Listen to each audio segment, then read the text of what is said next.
Hello and welcome on Thomas Geiger Car. Today with a vehicle that we've been waiting for such a long time. Then for the first two generations, BMW didn't have any answer to a successful, powerful SUV like the Mercedes GLC 63 AMG or the Turbo S of the Porsche Macan. But finally they found the clue and built a proper M version. And it does not come alone. It comes together with an X4M in two variants, as the standard model and from the start as a competition as well. If you want to know if this is still an SUV or already a sports car, join me on my first test drive and I'll tell you more about it. Both of the X models are powered by the same 3-liter inline 6-cylinder petrol engine with twin-turbo technology.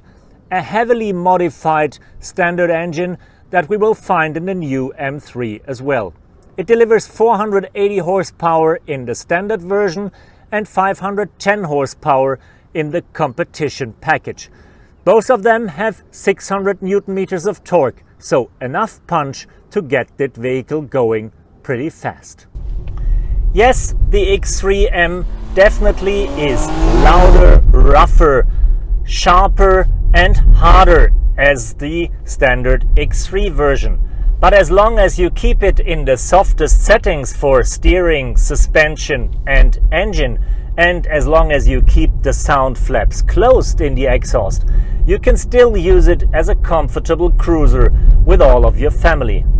It just changes dramatically once you press a few significant buttons.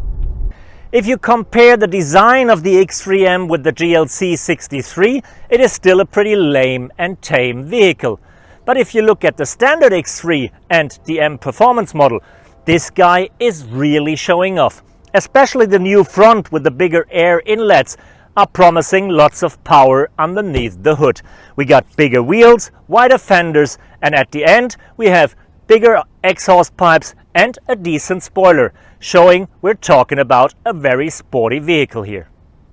Same as the exterior, the interior has been heavily modified by the M GmbH.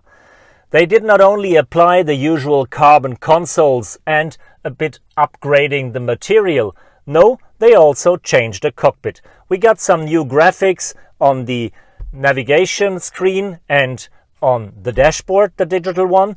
We have a proper M steering wheel with two additional pedals in flaming red for the manual settings, for example for the automatic gearbox. We have a flaming red starter button and we have the gear lever that we already know from the M5.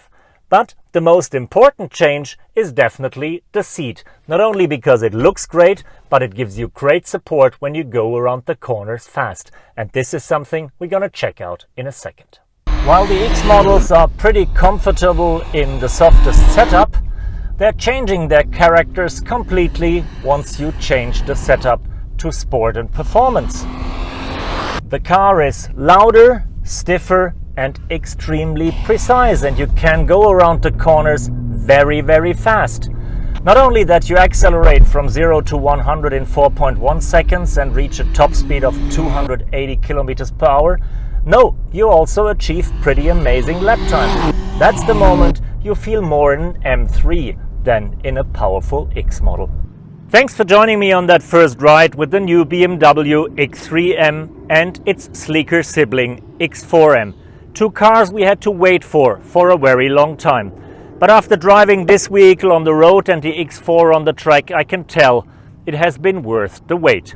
Because these two SUVs are not just two more compact SUVs with too much power. No, they're true sports cars with an extended range of usability. Extended range due to the higher ground clearance and the all-wheel drive, and most of all due to the flexible, spacious interior. For me, they are the perfect substitute for the M3 Touring that will never be built, and the most versatile and the most family suitable M cars available. Yes, you have to pay a price for that, but what you get in return is lots of fun and more power than you ever will need. Thank you, Tschüsschen, Seitchen, and bye-bye.